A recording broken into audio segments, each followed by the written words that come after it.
Queridos hermanos, muy buenos días.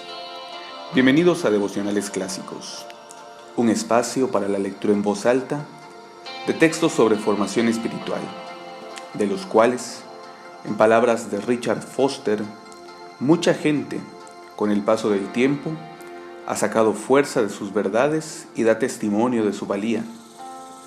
Usted puede apartarse por 10 o 15 minutos a su recámara para escucharlos y meditar en ellos, o puede hacerlo mientras cocina, mientras maneja o hace los quehaceres del hogar.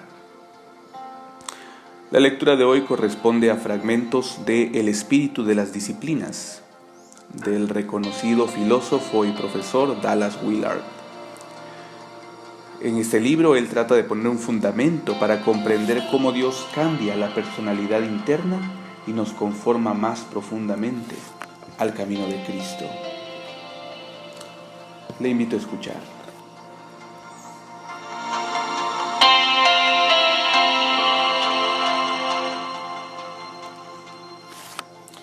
La palabra discípulo ocurre 269 veces en el Nuevo Testamento. El vocablo cristiano se encuentra solamente 3 veces y se introdujo para referirse precisamente a los discípulos. El Nuevo Testamento es un libro que trata de discípulos, escrito por discípulos y para los discípulos de Jesucristo. Pero la cuestión no es meramente verbal. Lo verdaderamente importante es que la clase de vida que vemos en la iglesia primitiva pertenece a una clase especial de personas. Todas las seguridades y los beneficios ofrecidos a la humanidad en el Evangelio suponen evidentemente esta vida y no tiene sentido realista aparte de ella. El discípulo de Jesús no es un modelo de cristiano de lujo o para uso exclusivo, acolchonado, texturizado, aerodinámico y con suficientes caballos de fuerza como para conducir por el carril de alta velocidad. Las páginas del Nuevo Testamento los representan como un transporte de nivel básico en el reino de Dios. Por varias décadas, las iglesias del mundo occidental no han hecho del discipulado una condición para ser cristiano. Por una parte, para convertirse en cristiano no se requiere o se pretende que se sea un discípulo. Uno puede seguir siendo cristiano sin mostrar signo alguno de progreso hacia o en el discipulado. Las iglesias estadounidenses contemporáneas, en particular, no requieren como condición de membresía que se siga a Cristo en su ejemplo, espíritu y enseñanzas, ya sea para entrar como para continuar en comunión dentro de una denominación o iglesia local.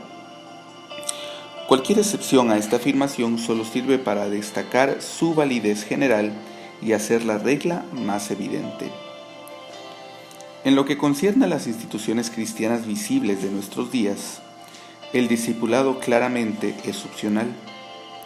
Las iglesias están llenas de discípulos que no son discípulos, como Jess Moody los ha llamado.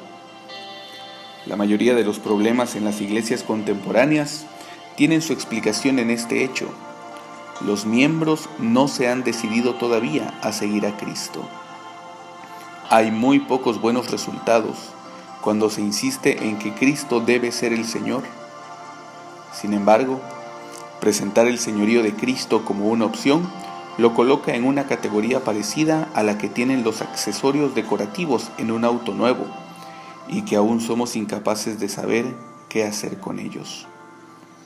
La obediencia y el entrenamiento en la obediencia no forman una unidad doctrinal inteligible o práctica con la salvación presentada en las versiones recientes del Evangelio.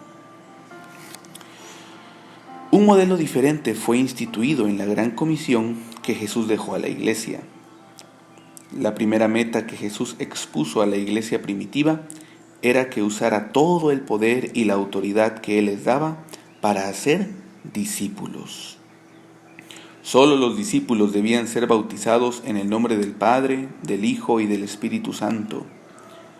Con esta doble preparación debía enseñárseles a atesorar y guardar todas las cosas que Él les había mandado.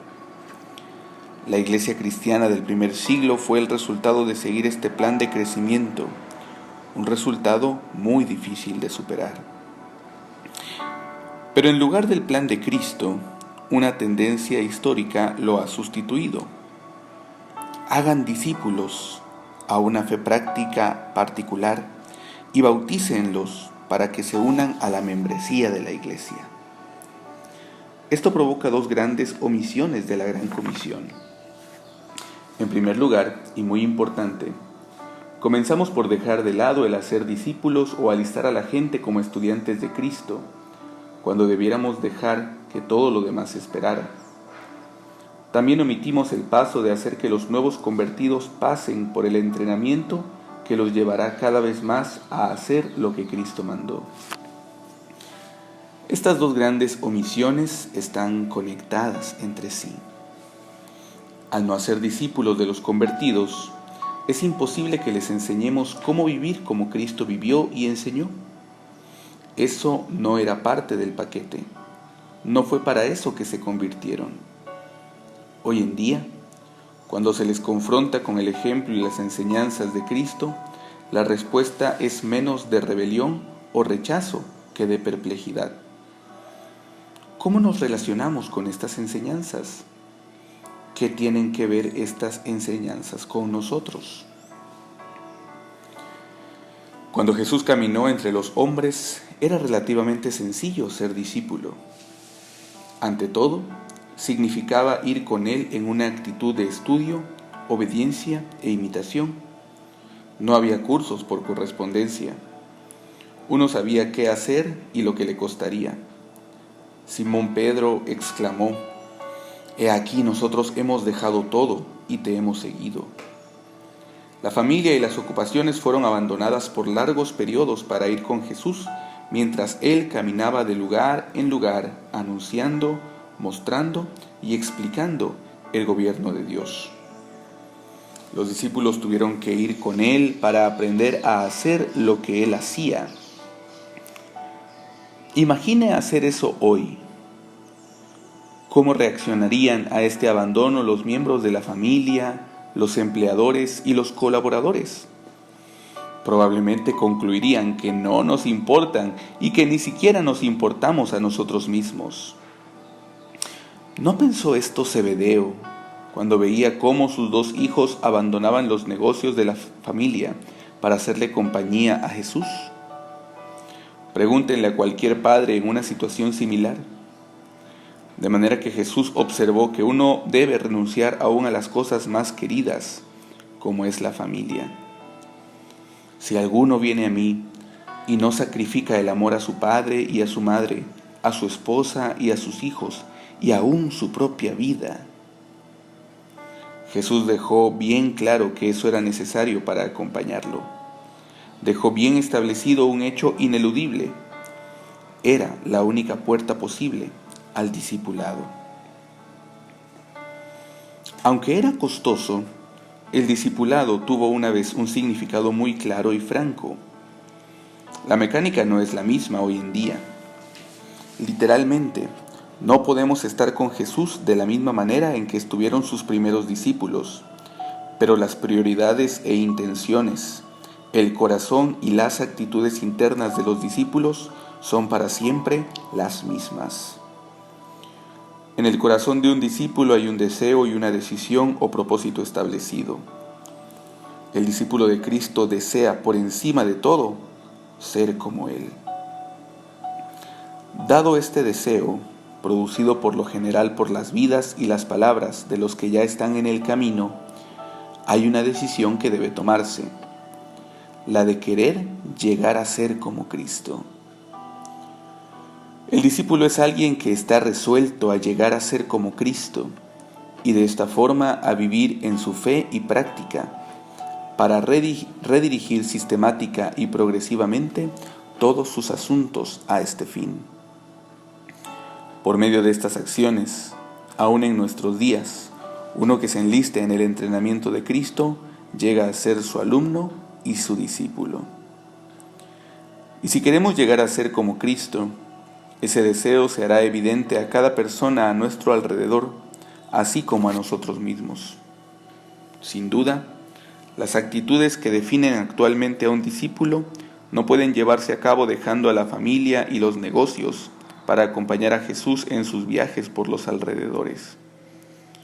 Pero el discipulado puede concretarse amando a nuestros enemigos, bendiciendo a los que nos maldicen, caminando la segunda milla con el que nos oprime, en general, viviendo las placenteras transformaciones internas de la fe, la esperanza y el amor.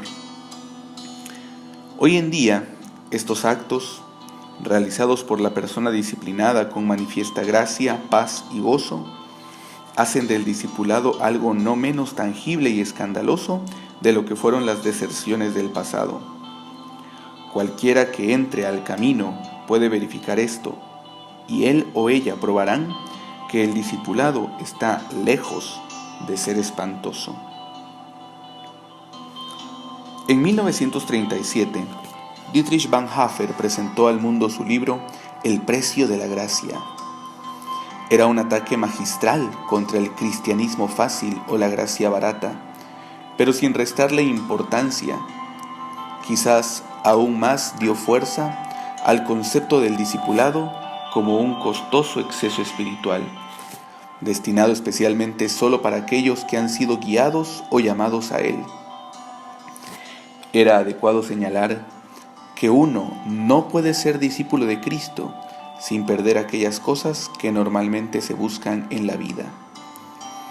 El costo de no ser un discípulo, sin embargo, es mucho más grande, aun si se considera solo esta vida, que el precio que hay que pagar por caminar con Jesús.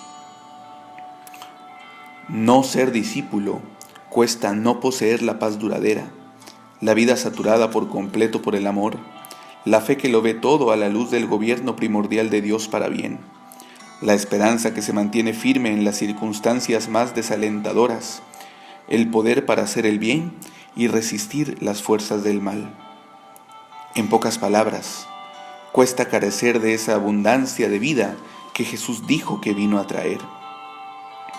Después de todo, el yugo de Cristo en forma de cruz es un instrumento de liberación y poder para los que viven en Él y con Él, y aprenden la mansedumbre y la humildad de corazón que hace descansar al alma.